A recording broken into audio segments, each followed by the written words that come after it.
Hey guys, so I just want to say, man, I've been seeing all the love and support, and I just want to say thank you so much, man. People have been hitting me up the past week, just checking in, and even today, and it really means a lot to me, man. You guys are the best. I love y'all. This is a stressful situation. I'm glad it's behind me, and yeah, I love y'all, man. Big love. Go stream Neverland. Cool. What's going on there, bro?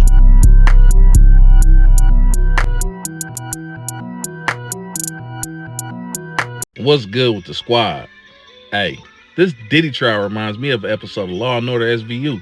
It has spotlighted what most people already assumed about Diddy, which is that dude is a fan. Freaky ass ninja. Thanks to celebs like 50 Cent, we already had speculations. The rumor about how he gets down has been out since the 90s and early 2000s. But what sealed the deal for me was his Drink Champs interview. You know, the one where he acted like this? Yeah, I love this Drink Champs. I like when you like this, Daddy. Where you put my bag? Daddy, I like when you scrambling and scraping for shit. No, I like that. You know, I've been practicing. I got Yeah. on where I became. Did you miss me though? For real, because it seems like a thing. I With miss this partying birthday with party, Puff, man. Man, but I'm talking about for your birthday. Huh? Why won't you party with me for your birthday, man? We partied for my birthday before. You came to my party. No, but me and you ain't never really party. You know what I'm saying? Eyes. I've been drunk more than a few times in my life, and I've never behaved in this manner. Dude reminds me of that Dave Chappelle joke. Breaks the tension between the L's and the G's are the B's in the back seat. If it's one thing that the L's and the G's agree on, is that the B's gross. They seem greedy to the L's and the G's, you know what I mean? Cause they're sitting in the back seat like, yeah, man, anybody in this car? What's going on, man? Certified freaky boy / woman beater, his charges are for racketeering, sex trafficking, and transportation to engage. So far, his legal team, led by none other than Brian Steele, has proven to be worth every M that they're being paid, because it's not looking like he will be charged for any of his alleged offenses. This has been a smear campaign, to say the least. We have found out that he beats his women, makes threats left and right, not to mention he likes other men's love juices all over his body. Today, Kid Cudi took to the stand and he came to cook. While on the stand, he shed light on his relationship with Cassie and how he took her from Diddy.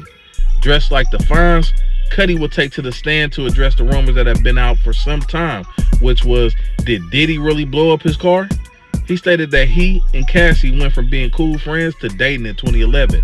All my fellas with women with male friends, y'all better stay woke. From Cudi's own words, he and Cassie took things further after she left Diddy. He then said that while he was gone, Cassie told him Diddy broke in.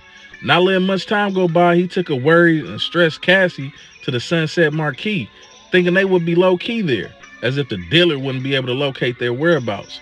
While away with Cassie, he received a call from his assistant, Capricorn Clark, sobbing, telling him, hey, that ninja Diddy outside in the car by the house.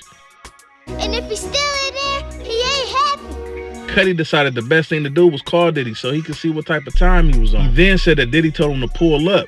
They needed to speak face to face. So Cudi left and went to his home, not knowing what could happen, but he was ready to face the dealer. Once there, he noticed some things that possibly triggered the woman that called him about Diddy being there. He would say that his cameras weren't working anymore, nor facing the same directions they were previously pointed toward. He then went inside his home and noticed more disturbing things, like some of the gifts he had wrapped up for Christmas were open. But most importantly, he realized Diddy crossed the line when he found his dog locked in the bathroom. Now, why did he have the dog locked in the bathroom is beyond me. Maybe he was spooked of the dog? Cudi felt the same way because his dog normally just roam around the crib, as they should, unless you want the bathroom to smell like a dog's porta potty. After letting his dog out, he noticed his dog was behaving different than usual, saying that the dog was jittery and on edge all the time since Diddy broke in. I wouldn't be surprised if Diddy tried to break in the dog at this time, you know what I mean? Kid Cudi was pissed and wanted to throw hands with Diddy, so he called Diddy and told him to spin a block. He wanted his get back. But I don't think he was expecting Diddy to say, okay, playboy, I'm on the way.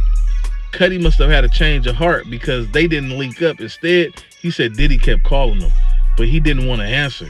And when he finally did, he told Diddy he wasn't trying to talk. After what Diddy did to his dog, he ain't had many words for him. I'm guessing the pressure Diddy was applying made Cudi feel like maybe he shouldn't continue things with Cassie. Her having a crazy ex that would turn up like this just made him feel like she wasn't worth that much of a headache. Now, the most important part to this whole testimony was him confirming the rumors that had been out for more than a decade now, which was that Diddy had his car blown up. Stating that while he was at the house of one of his ex's family members, the dog sitter tapped in and told him his car was on fire. He then dipped from his ex's people's house only to arrive at his Hollywood home to see his Porsche was on fire. The AUSA would then show him pictures of that car that had been set ablaze. Kid Cudi then confirmed that that was indeed his car that he believed Diddy burnt down with a Molotov cocktail. It must have been a convertible because he said a hole was cut through the top so that the Molotov could burn the car from the inside out. Unfortunately, I can relate, and when I found my vehicle on fire, I had the same response as Cudi. What the Sometime down the line, he said that he was finally in the presence of Diddy thanks to his manager and Biggie's friend / Diddy's bodyguard, D-Rock. You can only imagine how Cudi was feeling, knowing all he had been through thanks to this man not being cool with him smashing his ex.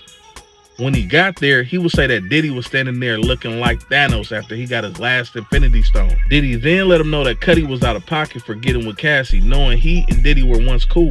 Like a broke clock, Diddy was right in this situation. If you were supposed to be my friend at one point in time, you are in the wrong for linking up with someone that you know I've loved. You broke the code, but me personally, I'm not burning down no cars or even thinking about diddling your dog. Cudi would then say that during the conversation, he thought things were off because Diddy would be eerily calm and offer him water, not once but twice. It was a good thing he declined that cup because he might not be here today to tell us about it. He said he confronted Diddy about his Porsche that was set on fire, and when Diddy denied being involved, Cudi turned his back. Excuse my back. And got up out of there. He knew squashing this beef couldn't happen if Diddy didn't at least keep it a bean about setting his car on fire. Cudi said he linked up with Diddy again later down the line at the same place for another talk.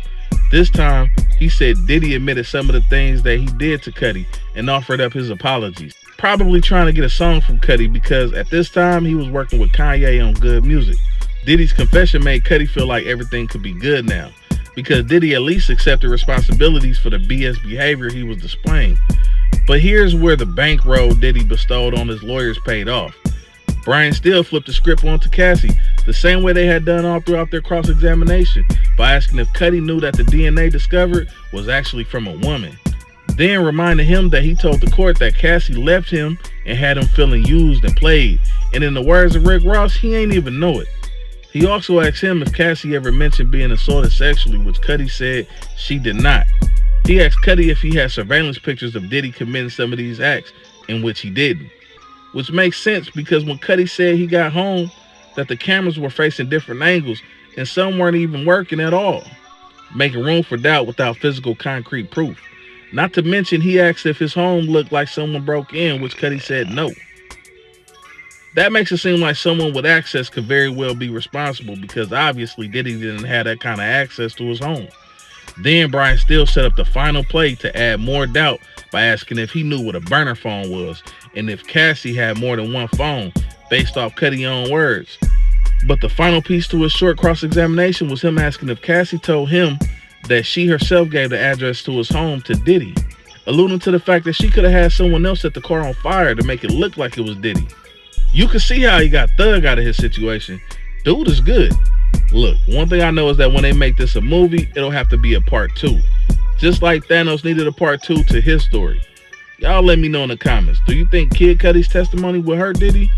Did Cudi bring all of this on himself for playing the role of a Captain America? Do you think Cassie lined Kid Cudi up just to end up leaving him? Let me know what y'all think. I'll get at you on the next one.